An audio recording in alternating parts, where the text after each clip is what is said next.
What's going on, everybody? My name is Jake, and I'm bringing you the next episode in my weekly series, Spawn Locked, and this week I'm going to be doing the map Underground.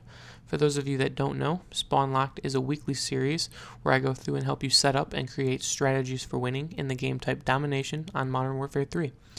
I will be identifying team positions and areas of control, lines of sight, enemy hotspots, and boundaries.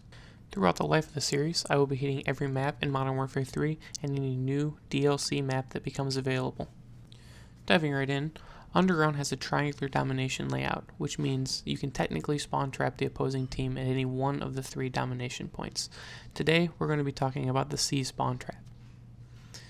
Covering enemy spawns, I've marked the 3 main spawns in the C domination area. Again, like in previous videos, if you allow the enemy to hold 2 or 3 major spawns, depending on the size of the map, typically the spawns won't flip, and that'll continue to force them to spawn near the flag that they own. This will allow us to easily predict the enemy's routes coming out of C. Now, Underground presents a different set of challenges that we haven't had to cover in other maps. Because of the T-shaped bridge over by C, we have to cover 2 stories that have multiple exits. On top of that, we also have 3 normal exits on the outside boundaries of the map that we need to monitor. Because of the large space in the middle of the map and those different exits, most of our team is going to be focusing on that area, leaving the outside exits pretty vulnerable. Now, we'll get into that in a second, but first let's talk about the boundaries that we want to avoid. Starting with the left side and extending to the middle of the map, you can see that there's kind of an imaginary line covering the T-shaped bridge, and what we want to do is we want to avoid crossing that going up towards the C domination point. Moving on to the right side of the map, what we have is the right side train platform, and we want to avoid going through the train and standing in that platform area. And then finally, up going into the A side domination point, we have the utility room and the office that we want to avoid crossing, as there's a main spawn point back in that area. If we push too far on the B side, normally what ends up happening is they will spawn behind us, and it's normally right on top of the B domination point. If we push too far on the A side, they're going to either spawn underneath A in the tunnel, or they're going to spawn at the original A spawn all the way in the back. Now, moving into team positioning and responsibilities, you can see that I've broken our 6-man team down into 2 smaller 3-person teams. As I mentioned earlier, the outside exits are pretty vulnerable, mainly on the A side, and that's due to the fact that our other team members that are towards the center of the map aren't really in great position for support, because there's no real great way or route to get over and help cover that area. Now, I'm not a big tactical insertion fan, but I would definitely recommend it if you're going to be holding down that A domination spot, or that primary type position over there by the A domination spot. Just like before, I am going to go into a first person view and show you exactly what each spot is going to look like, and we are going to be starting with the A team. Starting on the A side over here, I guess the primary position, even though in this map there really is no primary position, this is kind of the spots that I was talking about, holding down this top area here and preventing them from going down that hallway and underneath A. Obviously right back in that corner is going to be the spawn point.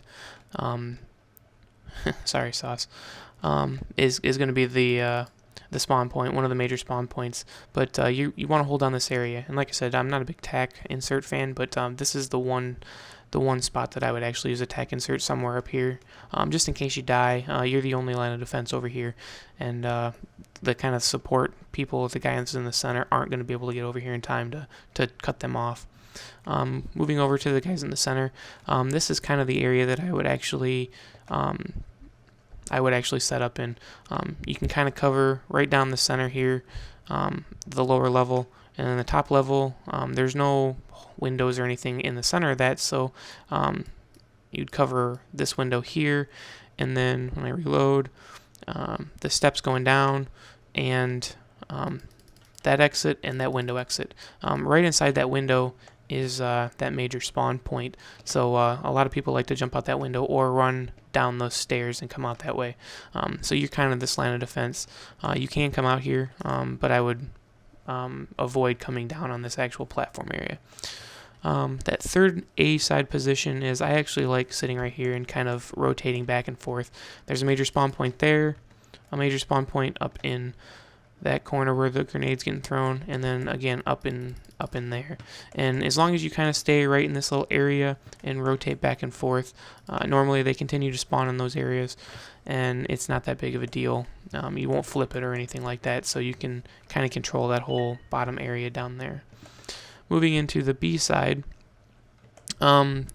this is kind of the B side area that I would hold down, kind of covering that tunnel right there underneath here, and help cover support up in that window.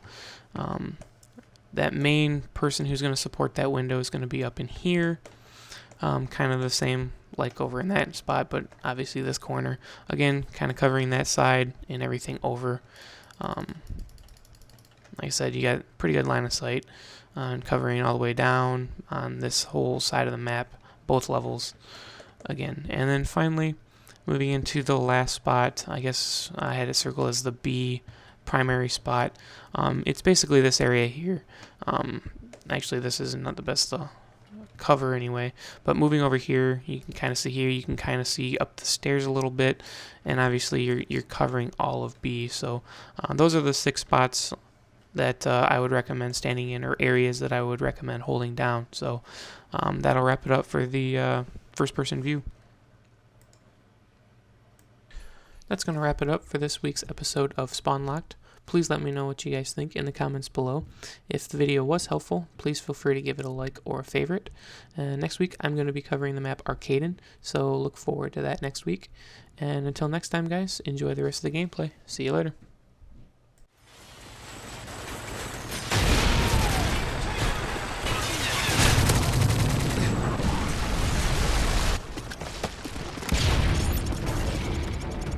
Good job, squad.